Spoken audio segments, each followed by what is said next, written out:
This is NASA TV.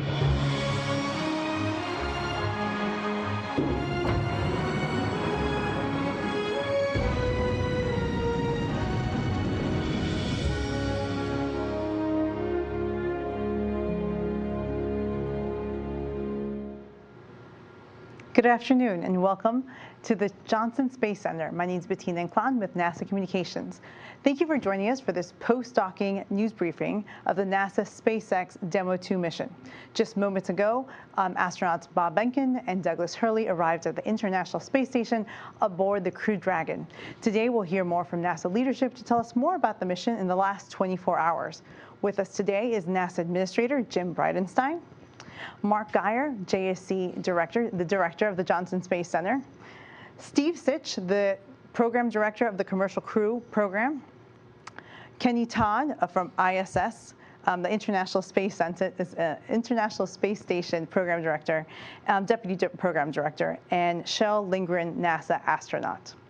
Thank you so much, all of you, for joining us today. We're going to start with opening remarks, and then we'll go to questions from reporters. So first up is our NASA Administrator, James Bridenstine. Thank you, Bettina. I just want to say congratulations to the NASA team and to the SpaceX team, and really congratulations to the United States of America. This has been an amazing 2 days. We're still at the beginning. We have a mission in front of us, and of course we need to make sure that we bring Bob and Doug home safely. But when we think about launching American astronauts for the first time on a brand new rocket, this has been done 4 times in the history of the United States. Mercury, Gemini, Apollo, Space Shuttle, and now Crew Dragon. So it's actually 5 times now. And this has gone as well as we could have expected it to go. So I just want to say a big congratulations to NASA. Big congratulations to SpaceX, and we're going to continue to work day in and day out until Bob and Doug are home safely. So with that, Bettina, I'll turn it back to you. Thank you. Next, we'll hear from Mark Geyer, the Director of the Johnson Space Center. Thanks, Bettina. So it's great to be here today. Thank you for joining us. It was a tremendous day in mission control as we watched the Dragon approach and then dock and the hatch open and have Bob and Doug come forward into the space station. You know, we've been launching with our Russian partners for so many years, so it was nice to see astronauts actually enter from the U.S. side of the space station. Great to see Bob and Doug on orbit. For the Johnson Space Center, it's a big moment. Of course, we have the astronauts, we have mission control, and we also think of ourselves as the spacecraft experts for human spaceflight, so it was great to see this particular mission executed so well. We look forward for a great continuation of the mission. Thank you, Bettina. Thank you. Next, we'll hear from Steve Sitch, the Deputy Director of the Commercial Crew Program. Good afternoon. It's certainly a very exciting day to be here for Commercial Crew. The launch yesterday was just phenomenal, and today to dock to the space station. Many of us in the program have been working on this for many, many, many years. I can't tell you how many people across NASA, SpaceX, and across the whole country putting in tireless hours, missing time with their families, hard work and dedication to make today happen. But we're just thrilled. Docking happened just a little bit before 9:30 Central Time this morning. We got the hatches opened at 12:02. Really what's been happening since launch over the last 24 hours has been a series of rendezvous burns to raise the orbit and then get into this approach phase today. Today went really well. We're learning a lot about the vehicle, you know, how to manage it thermally, watching the life support systems for the first time over these 24 hours. Certainly different than Demo 1, where it was an uncrewed flight. Those life support systems are doing well. The crew got in the suits again today for the rendezvous timeline. That went well. So really, Dragon's performing extremely well. Just kind of the next few hours and into tomorrow, you know, the crew now is joined as part of the space station crew. There's a safety brief going on today. They'll go to sleep here around 4:30 this afternoon. And then they join the station complement of crew to execute what we need on station. So it's kind of this hybrid mission still. We'll have some other objectives while we're docked to demonstrate other capabilities of Dragon. It serves as a lifeboat. We'll practice some of that in the next couple days. And we'll do some other tests just to verify all the Dragon systems. But again, we're really excited. We're going to continue to look at all the data great mission so far, but we've got to continue to be vigilant and look at all the data while we're docked. I'll turn it back over to you, Bettina. Thank you. Next, we'll hear from Kenny Todd, the ISS Deputy Program Manager. Well, thank you, Bettina, and it's great to be here. What an incredible 24 hours for human space flight. You don't have to be just American if you're just a fan of human space flight and exploring and going beyond the levels of what we understand to discover. You can't help but be excited about what's happened the last 24 hours. It was very, very cool to be a part of it from an International Space Station program standpoint. We don't think it could have gone any better this morning. The station certainly was a good, stable platform, and the commercial crew program and the SpaceX team delivered us an absolutely beautiful spacecraft, and we're happy to have it on board the space station.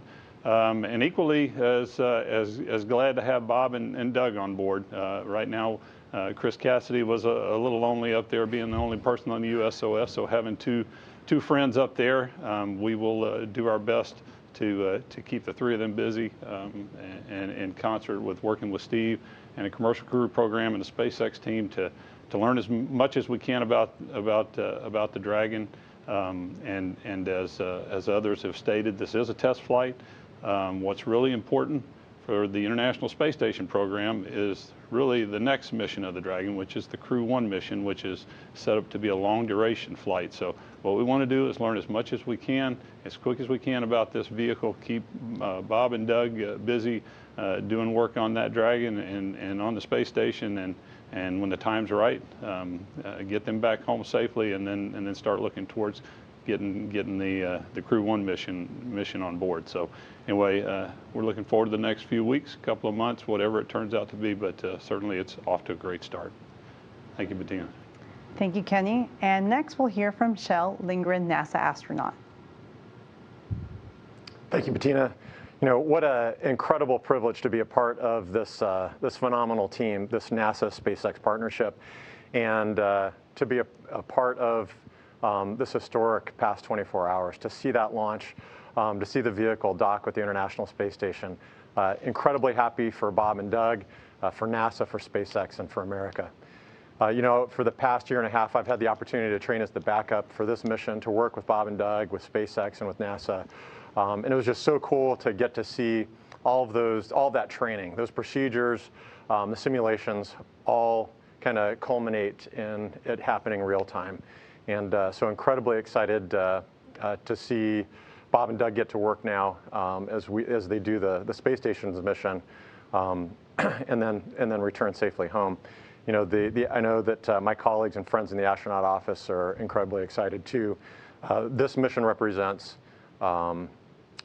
the opportunity to launch from U.S. soil in the future, and we're excited about that mission and excited to have the opportunity to fly in the future on this and our other partner spacecraft. Thank you, Kjell.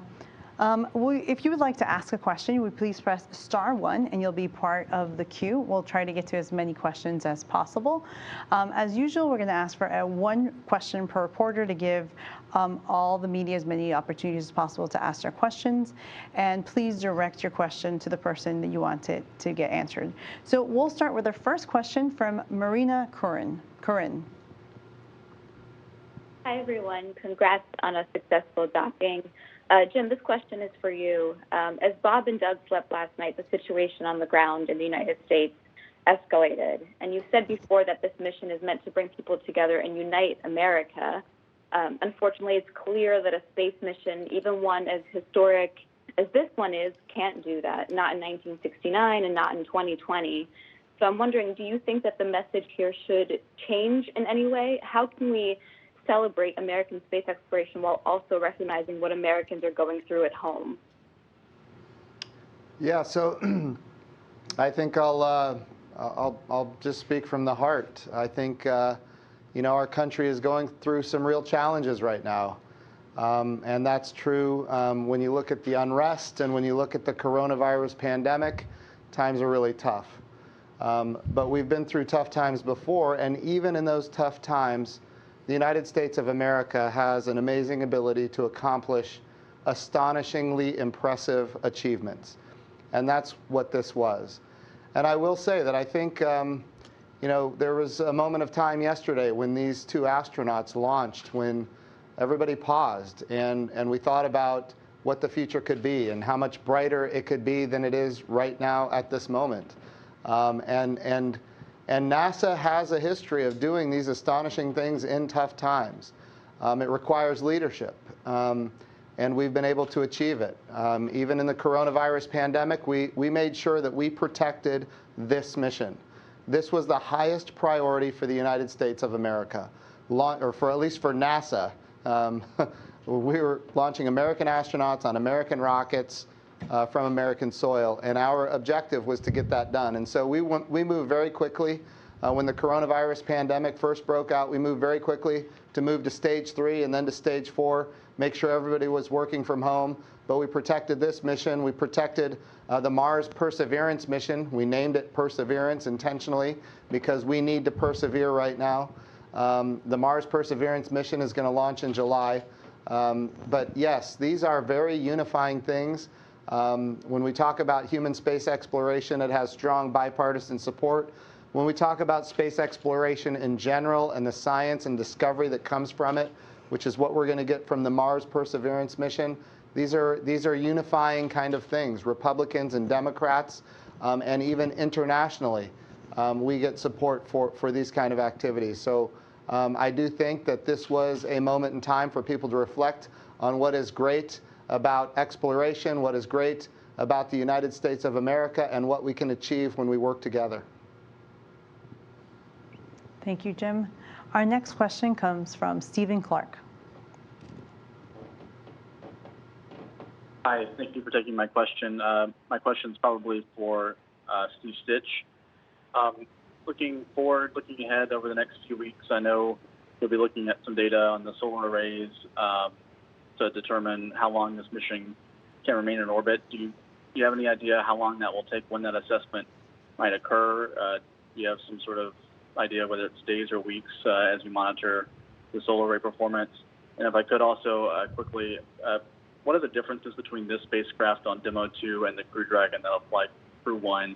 I know there are some differences. Can you sort of describe a few of those? Thank you. Yeah, sure, Stephen. To address your first question, how long is the mission going to be? We've certified the systems on this Dragon vehicle to be able to last about 120 days. So that's the capability, and that is driven by the solar arrays.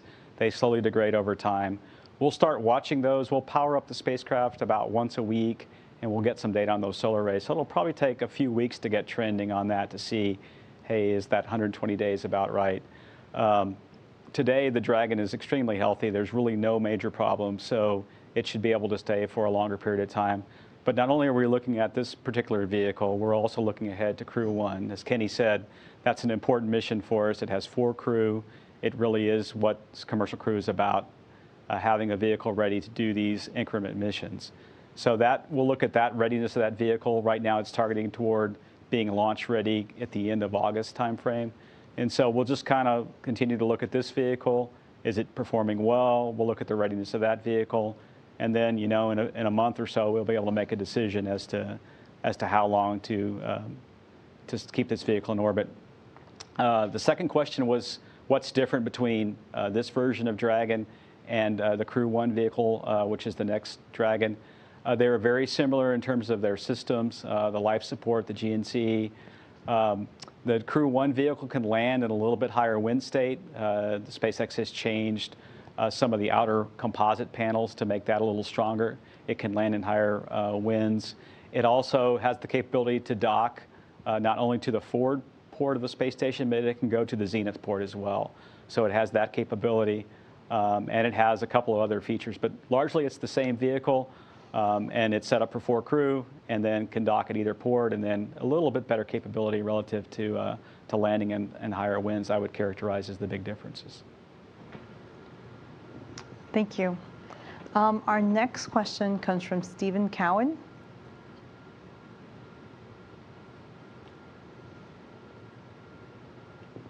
Did you mean Keith Cowan? Oh, sorry, the operator put Stephen Cowan. Keith, happy you can join us. Your question, please. That was my evil twin. For Mr. Bridenstine, I've been watching a lot of TV lately with a lot of split screens, NASA on one side, riots on the other, and it reminds me of 1968 when I was a kid watching the Apollo missions. You say that the Demo 2 coverage topped everything, yet these heat charts that you were showing on TV yesterday seem to suggest that the only interest that you're seeing is from the states where the Dragon was built and flown, California, Texas, and Florida. Can you provide some more detailed stats to back up your claims? But moreover, and I know this has been asked many times, how do you convince the millions of angry and upset people who were not watching TV, they're out in the streets with their phones and wearing gas masks, that two guys in a spaceship is more important than the problems that, in quotes, we have here back on Earth, which was the line that was used back in 1968. There doesn't seem to be a connection between what NASA is doing and this subset of the population who is looking for answers. Yeah, look, I think what NASA does is astonishing, it's impressive, and it does bring people together. If the expectation was that things on the ground were going to change because we launched a rocket, I think maybe the expectation might have been a little high. But I will tell you that Bettina, do you have the numbers on how many people watched on NASA TV? So we're still collecting the data, but some of our metrics are saying is peak viewership for the May 30th joint NASA SpaceX launch broadcast across all of our platforms was at least 10.3 million concurrent viewers, the most watched event we've ever tracked. Yeah. So I think it is impressive, and I think a lot of people saw it. I think the whole world saw it, and we're very proud of that. And I just want to make sure that we can continue to congratulate the SpaceX team and the NASA team for doing amazing work, even in the midst of tough times. Yeah. And I will say those numbers are only for the NASA SpaceX. That doesn't count broadcast and other agencies and news outlets that we're talking and promoting our this incredible achievement for humanity. So we'll go to our next question. Marcia Dunn.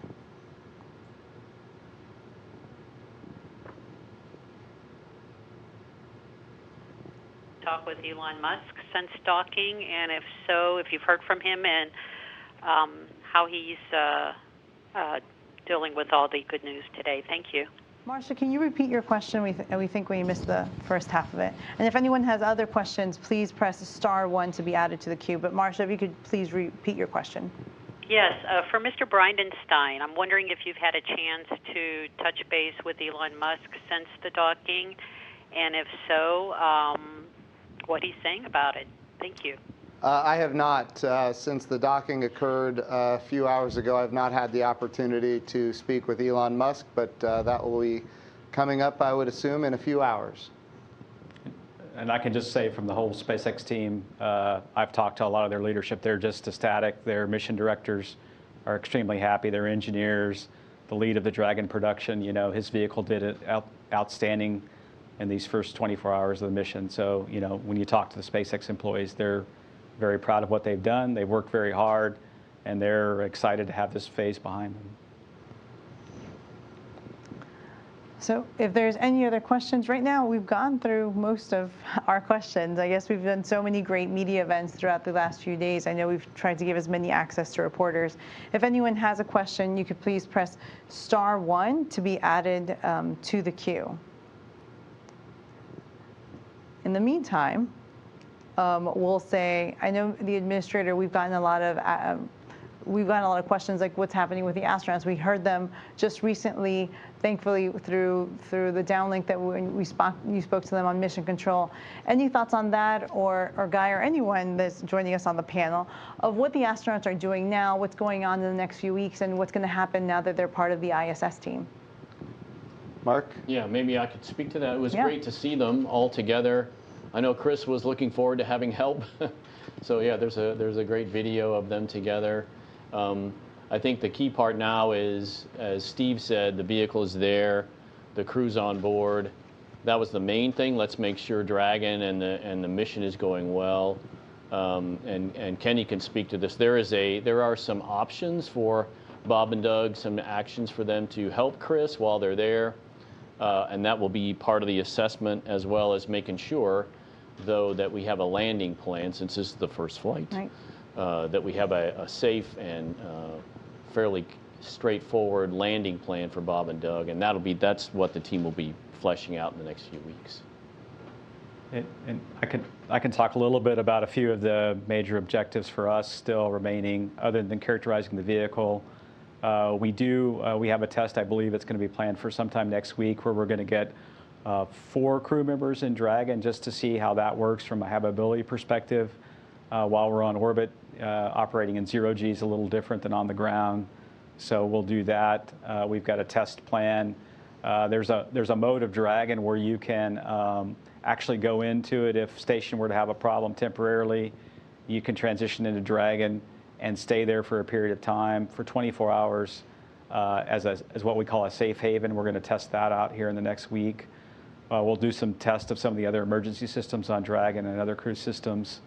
So we have a few of those things planned over the next week to get some of our test objectives done. Again, for us, it's still a test flight. And then I think I'll hand it over to Kenny, and he can talk about some of the activities stations planning over the next few weeks.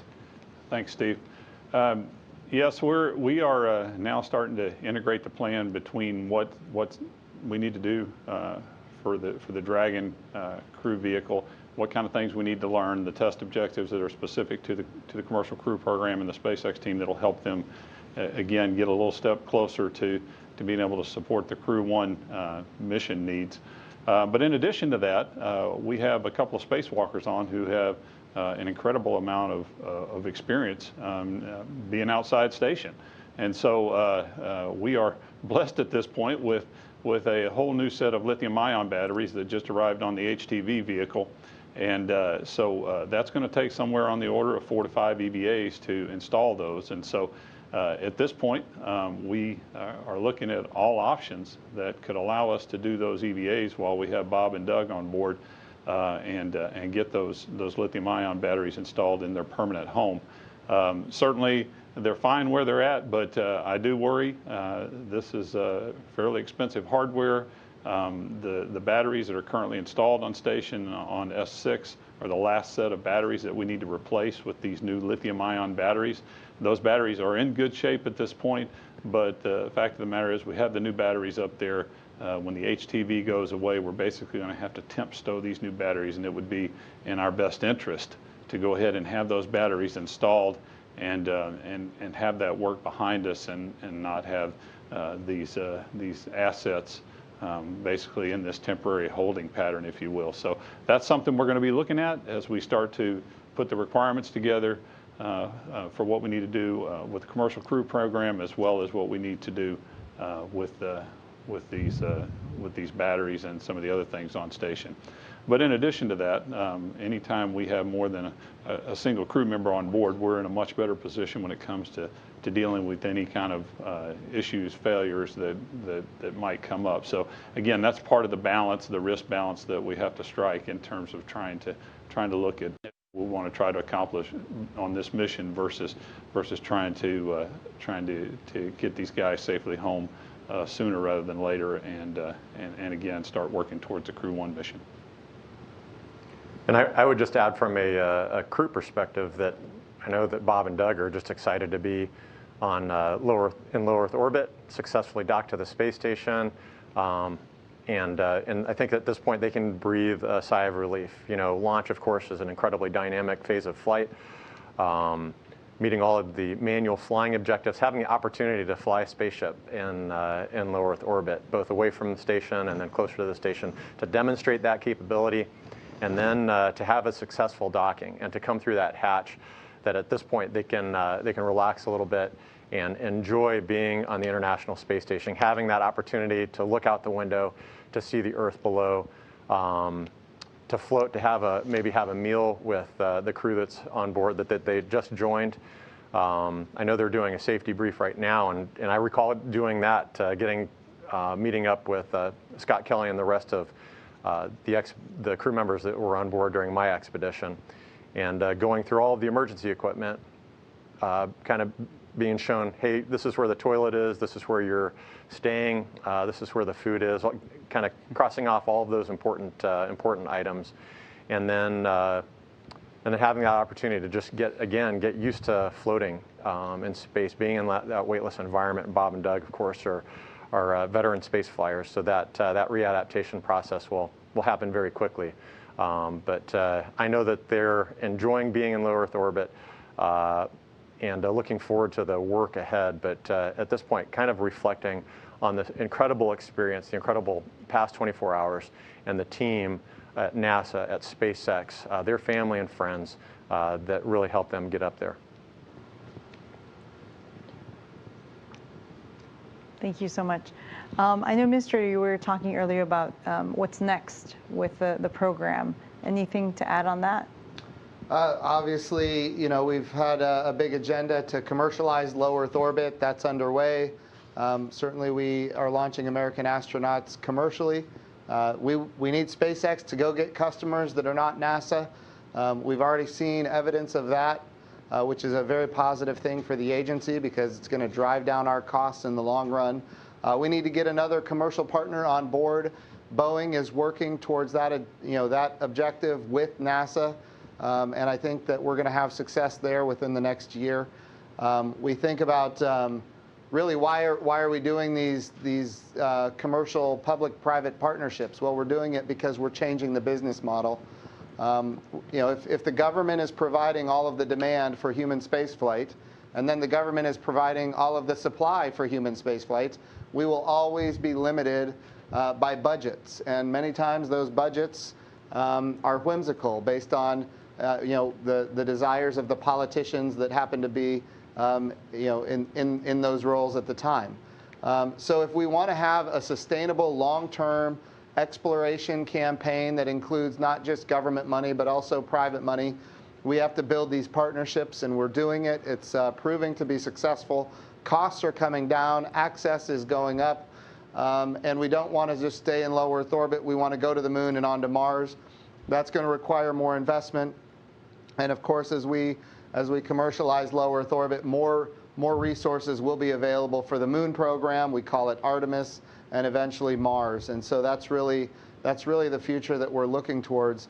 We need to be focused on how we use the International Space Station for a commercialization effort so that private capital will flow in, again, with public-private partnerships to the point where not just experiments are privately funded, but also space stations themselves are privately funded. And of course, the Johnson Space Center here, where we are right now, is going to be a leader in that effort. And of course, when we go to the moon, we want to be able to stay. And in order to achieve that, we need commercial partners on the surface of the moon. And to that end, the president recently signed an executive order saying that the resources that are extracted from the moon are available to the people who extract those resources. And that follows many, many years of law and precedent as it relates to international waters. Resources extracted from international waters belong to the individuals who extract those resources. And that should apply to the moon and other celestial bodies as well. To be clear, the United States of America will always, always, always follow the Outer Space Treaty. And the moon and other celestial bodies cannot be appropriated for national sovereignty, just like the ocean cannot be appropriated for national sovereignty. Although some nations don't follow that, that is the international law. And so we want to apply American values as we go forward. To do that, the Artemis program, we have established what we call the Artemis Accords, which establishes how we expect nations to behave in space for the sustainability of exploration, standards of behavior that make sure that not just this generation, but many generations that come after us will be able to continue exploring space and going further and be able to go further than ever before. So today it's about low Earth orbit. Tomorrow it's about the moon. And of course, we want to stay at the moon for long periods of time. We want to learn how to live and work on the moon. We want to go with commercial partners, international partners, and use the resources of the moon to live and work for long periods of time, and then apply that architecture, apply that learning at Mars as well. So the vision is big.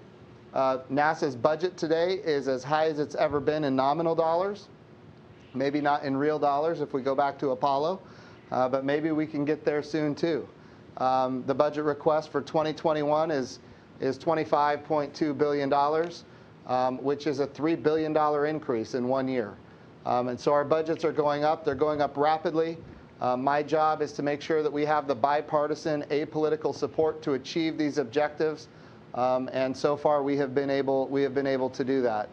But going to the moon and on to Mars is going to be a tough challenge. And we don't want to go alone. We want to go with international partners, and we want to go with commercial partners. And that's really what the Artemis program is laying the foundation for. And really, it's in fact what the commercial program has already begun laying the foundation for. So the agenda is big, and our ambitions are big, but certainly this nation can lead. And we want to lead in space. We want to build a coalition that can work together to achieve these stunning achievements. We've started that with the International Space Station, but there's a lot of room for more. We've got 15 countries that operate the ISS, and there's a lot more countries that want to join us, and certainly we want them to be a part of it as well. So the future is very bright. Great. We have a next question from Mike Wallace, and if you want to ask a question, you press *1. Mike Wallace? Hi there, Mike Wallace, Space.com. Thank you, guys. Yeah, this is a very exciting day. I just want to say congratulations to everybody. I was just wondering, Kenny, this is probably for Kenny. Like, have you heard anything from the international partners kind of based on this milestone? And what are their thoughts about having another private spaceship coming up to the space station, and how it could that kind of theoretically be used by the international partners on the space station? Thank you. You bet, Mike, and that's a great question. I've heard from all of our international partner contacts this morning. As you know, most of the partners are represented here in Houston. They have liaisons here, which again helps to facilitate our communication back and forth on a day-to-day basis. But they've been part of this entire effort that led to the mission that we've all experienced over the last 24 hours.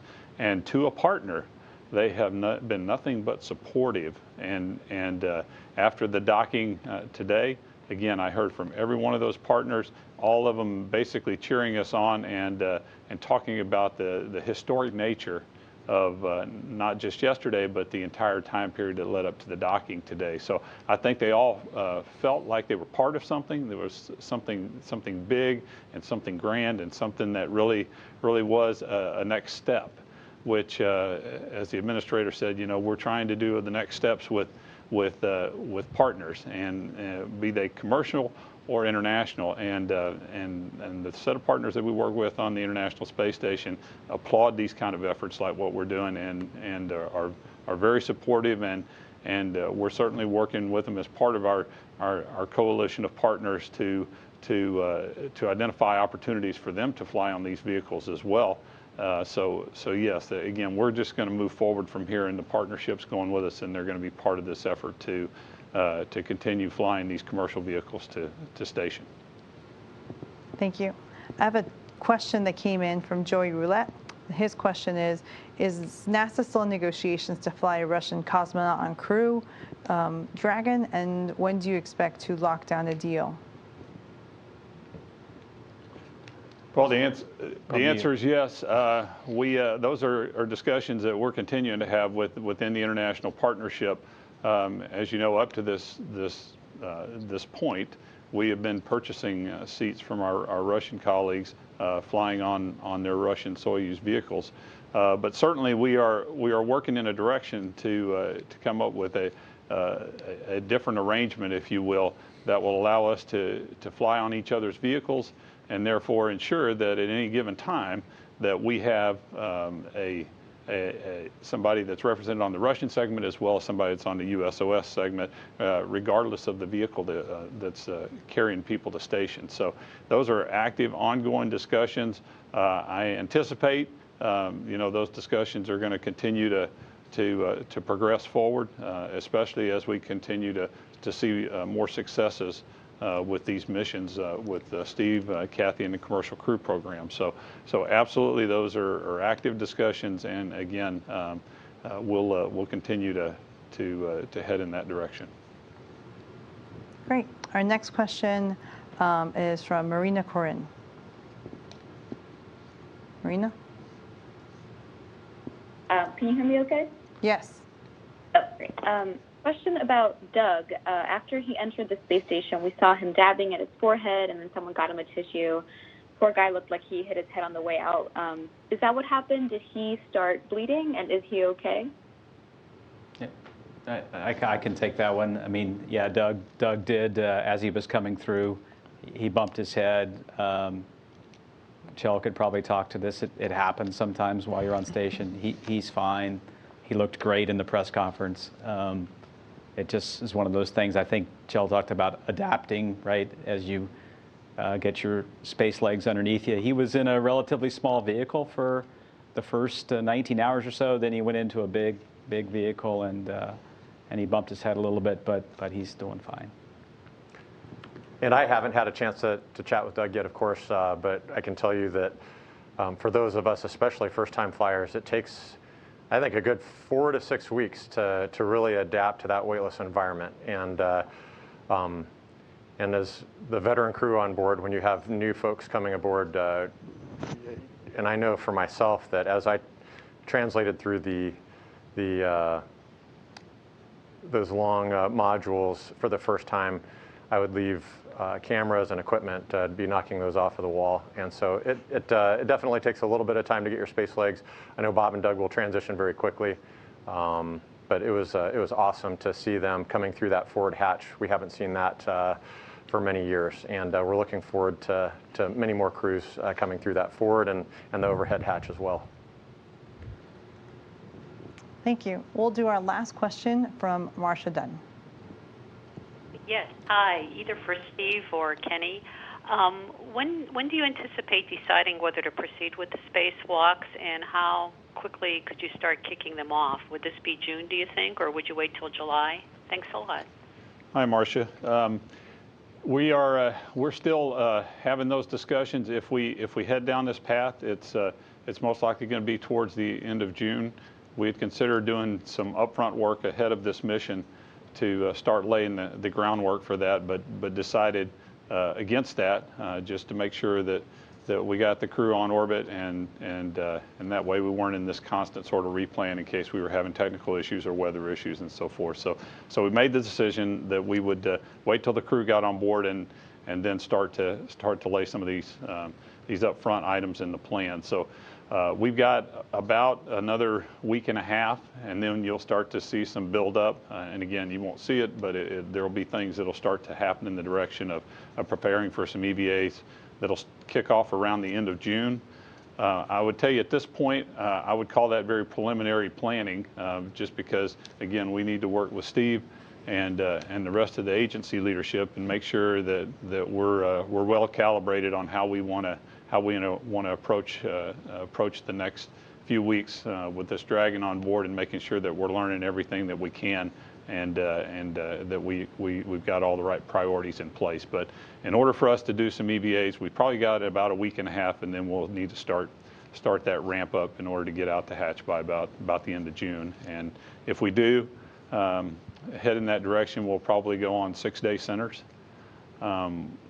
with the exception of the middle of July timeframe, where we've got a high beta period, where the sun angle on the station, really, it's just because of the power issues that we have in those time frames, we probably would steer clear of trying to do an EVA in that time frame. But anyway, that's the general thinking. I would call it more at the 10,000 foot level at this point, as opposed to the 200 foot level, but hopefully that helps.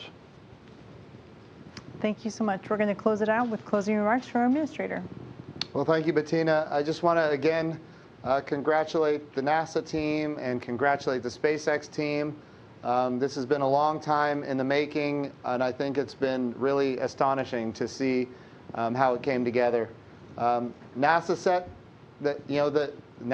what the requirements were, and those requirements were based on payload and based on safety, and then our commercial partners innovated. And we got very unique solutions, one from SpaceX and one from Boeing. And as of right now, the SpaceX solution is attached to the International Space Station, and We will be working day in and day out to make sure that it comes home safely with our astronauts. And we will continue working with Boeing to make sure that they are successful as well, because they have had significant milestones that are impressive, and we need to get them across the finish line. So I just want to say congratulations to the Commercial Crew Program. Steve Stitch, you and your team, and Kathy Leaders have done just amazing work, and we are so grateful to you, and we're grateful to the SpaceX team as well. And here we go. We're back. We're launching America. So thank you for everybody who paid attention to this really, I think, monumental achievement, and we've got more to come. Thank you. Thank you so much for joining us. It concludes our press conference. Have a great day.